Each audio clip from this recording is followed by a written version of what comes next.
በስመ አብ ወወልድ ወመንፈስ ቅዱስ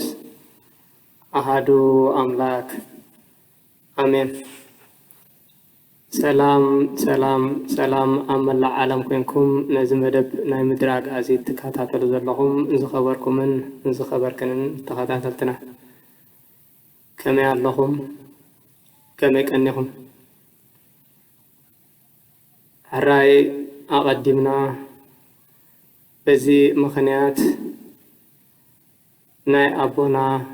ብፁዕ ወቅዱስ ፓትርያርክ ዘሃገረ ኤርትራ ዕረፍቲ ምኽንያት ንብሙሉእ ህዝቢ ነቲ ብልቢ ዝሓዘነ እግዚአብሔር ኣምላኽ ናይ መጸናንዒ መንፈስ ቅዱስ ይስደደልኩም ንብል። ቀፂልና ናይ ኣቦና ቅድስና ናይ ኣቦና ብፅና በኣና ብድኹማት ሰባት ዝግለጽ ኣይኮነን። እግዚአብሔር ኣምላኽ ነቲ ኩሉ ልብን ኮላሊትን መርሚሩ ዝምርምር ኣምላኽ ንሱ ብዓብዩ ሒዝዎ ስለ ዘሎ ከምኡውን ቅዱሳን ኣቦታትና ኣመንቲ ቤተ ክርስቲያን ነቲ ጉዳይ ብግቡእ ክገልጽዎ ስለ ዝኾኑ ብዝተፈላለየ ሚድያ እውን ገልጽዎ ስለ ዘለዉ እቲ ናቶም ቅድስና እቲ ናቶም ብፅና ንዕኦም ክገድፎ ፈቱ። ብዓቕምና ግን እቲ ንገብሮ እቲ ዝገበርዎ ቅድስና እቲ ዝምሃሩና ቐንዕና እቲ ዘመሓላለፉልና ሓቂ እቲ ዝምሃሩና ጽንዓት ነፍሲ ወከፍና ኣብዘ ዘለናዮ ብውልቅና ክንዝክሮም ይግባእ። ኣብ ዝተፈላለየ ቤተ ክርስቲያናት ብሕብረት ናይ ጸሎት ናይ ፍትሓት ናይ ታሪኽ ምግላጽ ክህሉ ክእል እዩ። በቲ ናይ ውልቅና ግን ልክዕ ኣብ ገዛና ካብዚ ዝዓቢ ነገር ኣብ ግዜና ስጋብ ዘይተረአየን ዘይተረኽበን ንሕና በዚ ዕረፍቲ ናይ ኣቦና በቲ ዝገደፉልና ሓቅን ተጸዋርነትን ቅንዕናን ሰማዕትነትን ሓዘን ዘይኮነ ሓጎስ ክስምዓና ይግባእ ስለዝኾነ ከዓ እዞም ኣቦና ብሰማዕትነት ሓሊፎም ከም ሽምዓ ኣብ ዕፁብ ገዛ ኮይኖም ስግኦም መኺኹ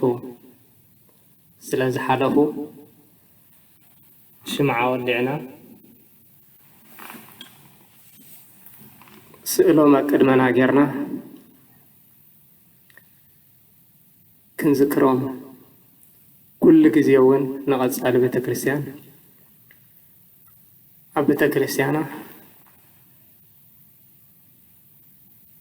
ክትገልጾምን ክተመስግኖምን ይግባእ።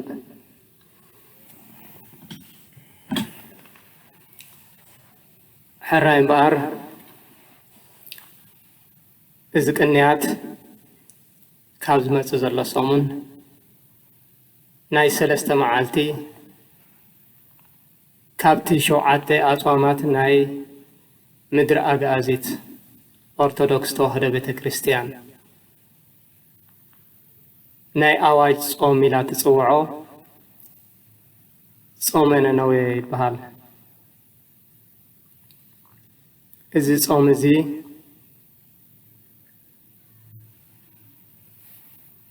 ሰብኣ ነነዌ ብዝገበርዎ ኃጢአትን ኣበሳን እግዚአብሔር ኣምላኽ ስለ ዝተቆጥዐ ኣብ ልዕሊኦም እውን ቁጣዓኡ ከውርድ ስለ ዝደለየ ግን ምናልባት እንተተመልሱ እንተተነስሑ ብዝብል ብነቢይ ዮናስ ኣቢሉ ንኽምህሮም ዝመደቦ መደብ ብሓፂሩ ኣብ ትንቢት ዮናስ ብምልኡ ክንምልከት ንኽእል። ንሎሚ ግን ከመርእስቲ ሓንቲ ጥቕሲ ክንወስድ እሞ ንሳ ኣብ ትንቢተ ሶፎንያስ ምዕራፍ 2 ካብ ፍቕዲ 1 ከንብባየ ኣቱም ዘይተሓፍሩ ህዝቢ እቲ ምዱብ ትእዛዝ እግዚአብሔር ከይርከበኩም ከምቲ ንፋስ ንብቕቡቕ ዝብቅጾ ከይበቀጸኩም እቲ ርሱን ቁጥዓ እግዚአብሔር ከም ሓዊ ከይለቕመጸኩም እታ መዓልቲ ቁጥዓ እግዚአብሔር ከይወረደትኩም ናብ ኣእምሮኹም ተመለሱ ይብለና ኣሎ። ሕራይ እምበኣር ነዚኣ ኣርእስቲ እዚኣ ብምሓዝ ከም ፍቓድ ኣምላኽ ንእሽተይ ክንዘራረብ ኢና። እግዚአብሔር ኣምላኽ ብሰላም ጀሚሩ ብሰላም ከፈጽመና ሰናይ ፍቓዱ ይኹን። ሕራይ እዚ ቁጥዓ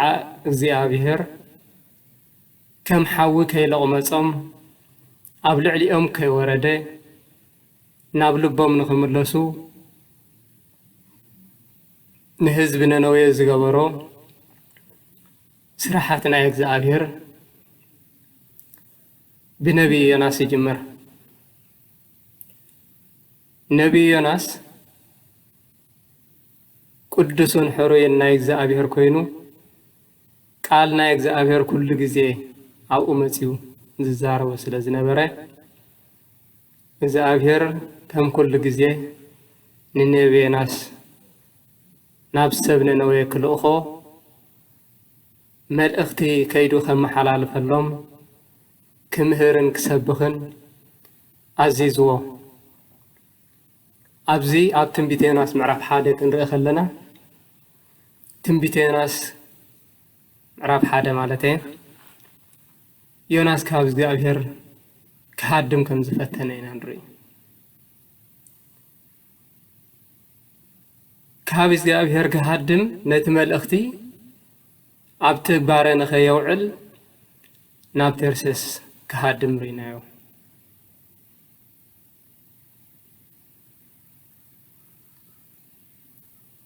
ዮናስ ናብ ተርሴስ ትኸይድ ዝነበረት መርከብ ገንዘቡ ኸፊሉ ካብ እግዚአብሔር ክሃድም ናብታ መርከብ ምስ ኣተወ ምስቶም ተጓዓዝቲ ምስኦም ሓቢሩ ናብ ተርሴስ ክኸይድ እንዳኸደ ከሎ እግዚአብሔር ነታ መርከብ ኣናዊፅዋ ማዕበል ባሕሪ ኣልዒሉ ከም እትናወፅ እቶም ኣብኡ ዝነበሩ እውን ብፍርሒ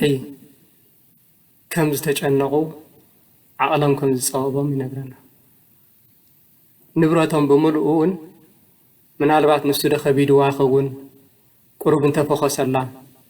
ብዝብል ኣልዒሎም ናብ ባሕሪ ደርብዮሞ። እዚ ኩሉ ክግበር ከሎ ግን ነቢይ ዮናስ ደቂሱ ነይሩ። ከቢድ ድቃስ ወሲድዎ ዋላ ሓንቲ ኣይሰምዐን። ኣብዚ ሎሚ ከቢድ ድቃስ ወሰደና ደቂስና እውን ከይተሰእና እታ መርከብ ተሰበረትና ኮይና ታሪክና ኣለና። ንሶም ግን ንነቢይ ዮናስ ኣታ እንታይ ዝኾንከ ኢኻ ትድቅስ ተስእስከ ናብ ኣምላኽካ ጸሊ ኣምላኽ ምሕረት እንተሰደደልናስ ጸሊ ኢሎም ኣተሲኦሞ።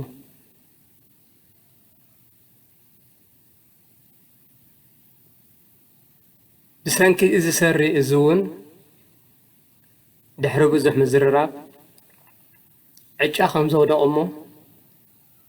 እታ ዕጫ እውን ናብ ዮናስ ከም ዝበፅሐት ድሕሪ ነቢይ ዮናስ እንታይ ንግበር ምስ በልዎ እዚ ኩሉ ቁጣዕ መፂኩም ዘሎ ብሰንከ ኢሉ ኣሚኑ። ሎሚ ንኣምን ብሓጢኣትና ወይ ከዓ ብገበና ክንደይ ኢና? ኣቤት እግዚአብሔር ይቕረበለልና። ብትዕቢት ተወቒርና ብሓሶት ተመሪሕና ካባና ዝበልጽ ወይ ዝፈልጥ የለን እንዳበልና ንቤተ ክርስቲያን እንዳተናወፀት ናብ ንስሓ ተመሊስና ንእግዚአብሔር ኣምላኽ ይቕረበለልና ዘይንብል ክንደይ ኢና?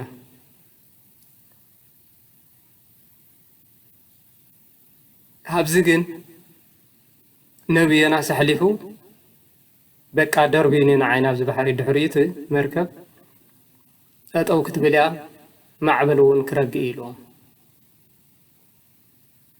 ንሳቶም ግን እግዚአብሔር ብደም ናይ ሰብ እዚ ከይተሓተና ይቕረበለልና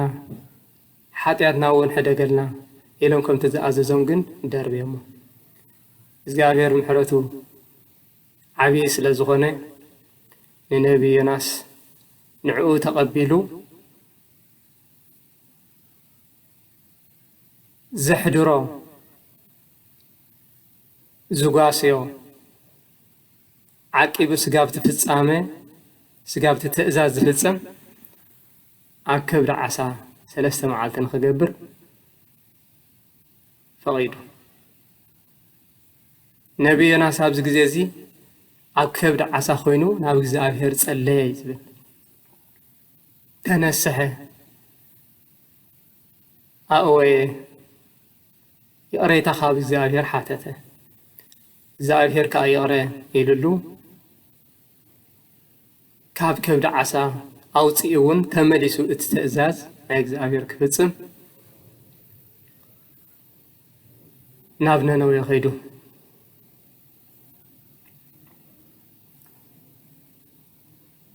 ናብ ህዝቢ ነነዌ ኸይዱ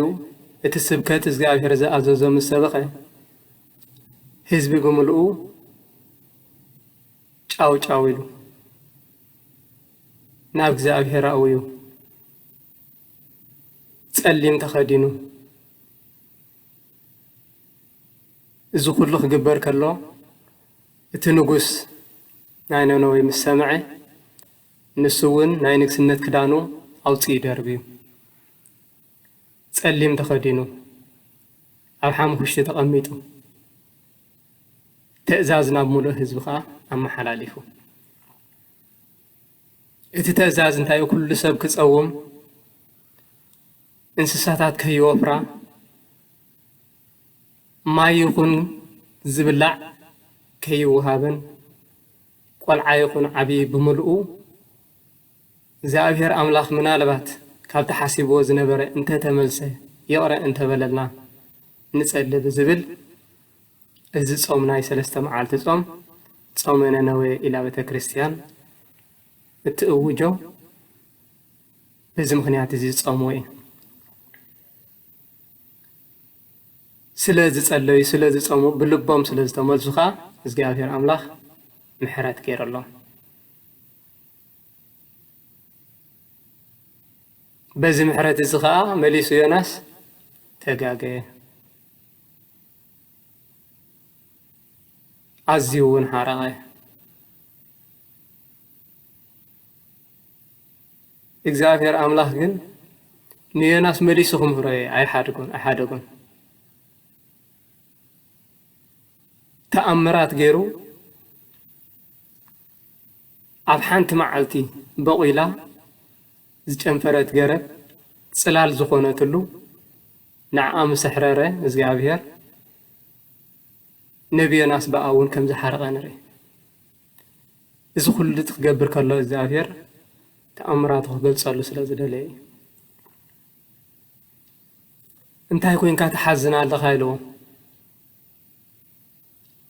እዛ ካብ ኩሉ ፀሓይ ትከላኸለለይ ዝነበረት ገረብ ስለ ዝሓረረት ይጉህለኽ ኢልዎ እግዚአብሔር አምላክ ግን እንታይ ኢልዎ ንስኻ በዛ ሓንቲ መዓልቲ በቂላ በሓንቲ መዓልቲ ዝዓበየትን ጨንፈረትን ገረብ ተሓዝና ኣለኻ ኣነ ግዳ ነቲ ብምስለይ ዝተፈጥረ ነዚ ኩሉ ህዝቢ እዚ ብምሕረት ዘይጥሙትን ምሕረት ዘይገብረሉን ብኡ ጉሄ ካብ ቁጣዓይ ዘይምለሰሉን ምክንያት እንታይ ኣለና ክብል መሊስሉ ስለዚ ንሕና ጾምና ነወየ ዝጾሙልና ክንጸውም ጸገም የብሉን ምክንያቱ ጾም ሰትፈውስ ቁስለ ስጋ ወነፍስ ጾም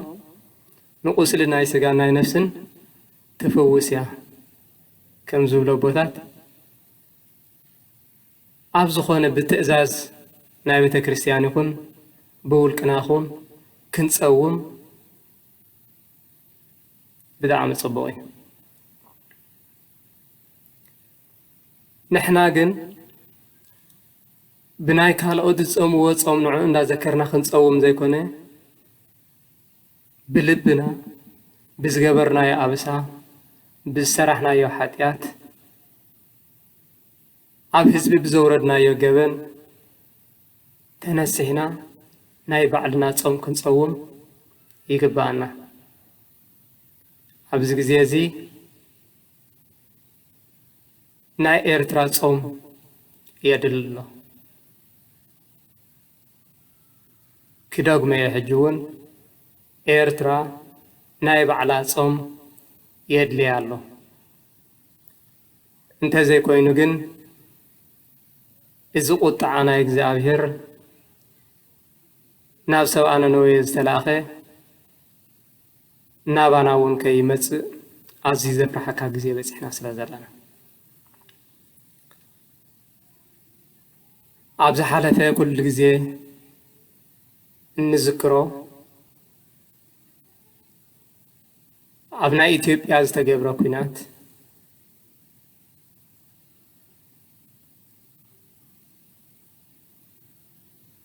حزب كلهم تأفيهم يوم تتحيزهم يوم تأثيرهم يوم ناويان دهي تأفيهم إتهم كان دقان دزبحالو تقاتلهم يوم تمستروا فقط تبتاتينهم يوم عاوتنا أو كل تسومنا الرقاقيسنا أنا ኢሎም ኣብ ዝኣወጅሉ ትግራይ ብምሉኡ ኣብ ትሕቲ ቁፅፅር ፌደራል ምስ ኣተወ ህዝቢ ትግራይ ናብ እግዚኣብሔር ተመሊሱ ጾመ ትግራይ ኢሉ ከዓ ናይ 3 መዓልቲ በቤተ ክርስቲያን ናይ ትግራይ ብምሉኡ ተኣውጁ حواتي قرب دخن حسبا يقبأناني محريت الزابهر أبزريانا مخانو دو أين حسبنينا الزابهر مسانا أنت زينبر نحنا أنتاي مخنا إلو قدس داويت نزيز أمزي مسامو مسأليو ناب الزابير مستملسو دحري استقبار نتفت كلنا أنفلت حقي تمليسهم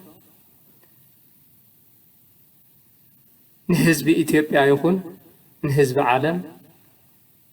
عبز قرد الجنكات كم زأتوا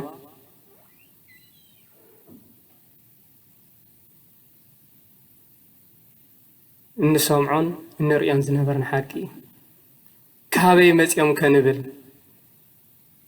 بحق دو بحيلهم يوم كفهم بيرهم كنبل يتحيل زبكا زابهيري يتزعوتك زابهيري كاب زابهير انت رأوتيها كاب زابهير انت رأريحك بحيل خات مكح انت رأخوين كاغن ولا استفرا لي عامتاتي هالوكا أو عاوتاي تبصحنيها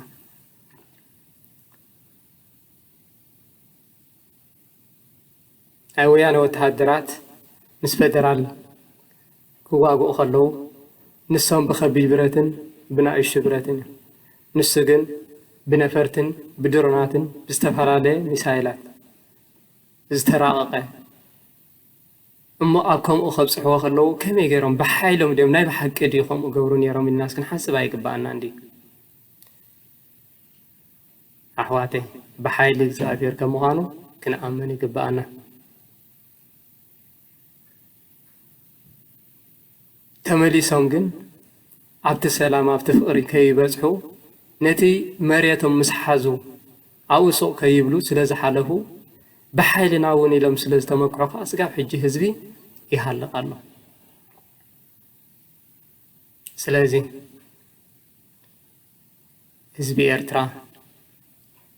بحافشا بملؤ حزبي مدرا أغازيت نابلو بخملس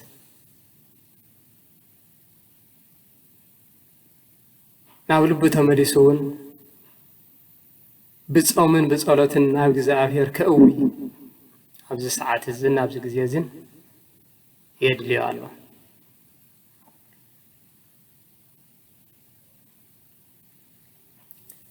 ንሕና ከምዚ ሕጂ ገጢምና ዘሎ ልብና ስለ ዝተረረ ሓጢኣትና ስለ ዝበዝሐ ካብ እግዚአብሔር ስለ ዝረሓቕና ኣቦታትና ቅዱሳን ጳጳሳት ካህናት ዲያቆናት በሙሉኡ ምእመን ነዚ ክንርኢ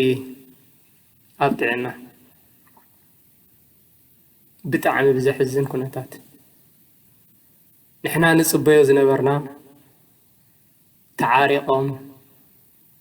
ምሕረት ወሪዱ ሰላም ኮይኑ ኣቦና መሪቆም ክፋነውና نزي نخيخون جن بتهرير لبس لزتتحزة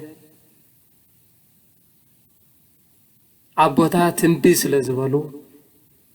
بتعبيت لزتوتر لوشتهم نزي زحزن في الصامزي كنرى بقينا سلازي حجون زاد السبرة مركب نمسقانا أبوتاتنا يزمبنا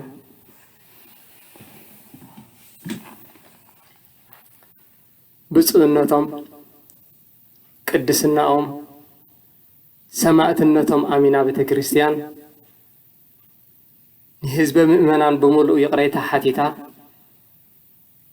ከምቲ ኣብ ሃይማኖት አበው ኣብ ስንክሳር ዝተፈላለዩ ናይ ወፃኢ ሃገራት ዝነበሩ ቅዱሳን ትገልጾ ነዞም ኣቦና እዚኦምን ከምኦም ዝበሉ ኣቐዲሞም ዝሓለፉ ኣቦታትን ኣብ መጻሕፍታ ኣስፊራ ብቅዱሳን ኣቦታታ ብቅዱሳን ኣዴታታን ቤተ ክርስቲያን እንዳጸውዐት ካብ ሕጂ ክትቅጽል ናይ ኩልና ኦርቶዶክስ ተዋህዶ ቤተ ክርስቲያን ሓላፍነት ይኸውን።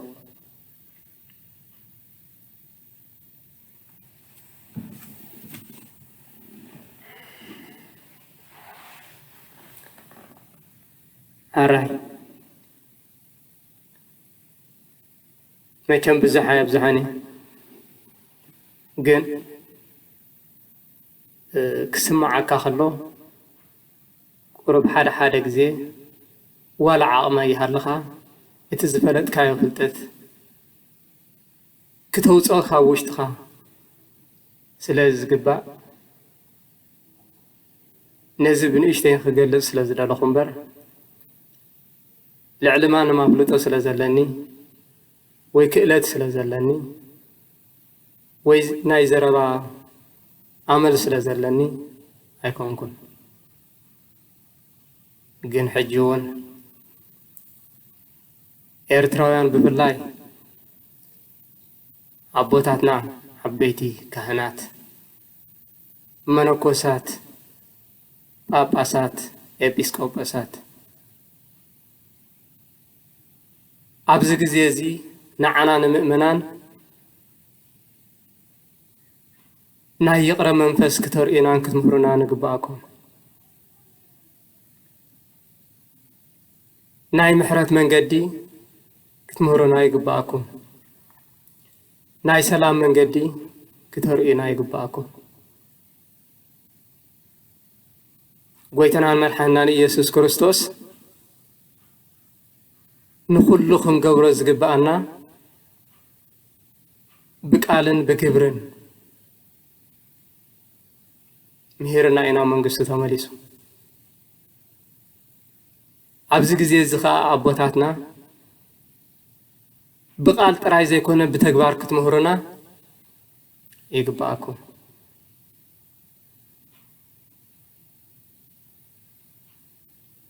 ምስ መዕባያኻ ጥፋእ እኳ ዝበሃል ዘዕበኹምና ዝሃነጽኩምና ኣቦታት እንድሕር ብትኽክል መንገዲ ዘይከድኩም እንተ ደኣ ምሕረት ዘይገርኩም እንተ ደኣ ይቕሬታ ዘይገርኩም እቶም ኣብ ትሕትኹም ዘለና ደኣ ካበይ ኣምፂና ናቲ ምሕረትን ይቕሬታን ክነምጾ ከመይ ጌርና ኸቲ ሰናይ ግብሪ ክንገብር ንኽእል? ስለዚ በዚ ኣጋጣሚ ብምሉእ ህዝቢ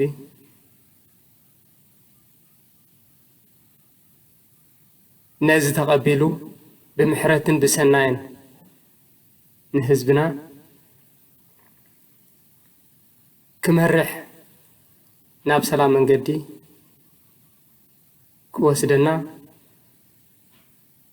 ኩልና በብዓቕምና ክንጽዕርን ክንሰርሕን ይግባአና። ስለዚ ደጊመ ሕጂ እውን ነዛ ዝተሰብረት መርከብ ንምጽጋን ኤርትራ ናይ ባዕላ ጾምን ጸሎትን የድሊ ኣሎ። ኣብዚ ጊዜ እዚ እግዚአብሔር ኣምላኽ ብምሕረቱ ጠሚቱ ካብ ኩሉ ቁጣዓ ካብቲ ናብ ሰብ ነነዌ ዝተሓስበ ሓዊ ከድሕነና ሎሚ ናብ ልብና ክንምለስ ይጽዋዓና ኣሎሞ እግዚአብሔር ኣምላኽ ነዚ ሰሚዕና ኣብ ትግባረ ክነውዕሎ ሰናይ ፈቃዱ ይኹን። በረኸታን ረድኤታን ኣማላድነታን ፍቕራን ናይ ኣደና ቅድስተ ቅዱሳን ድንግል ማርያም ንጽህተ ንጹሓን ኣይፈለየና።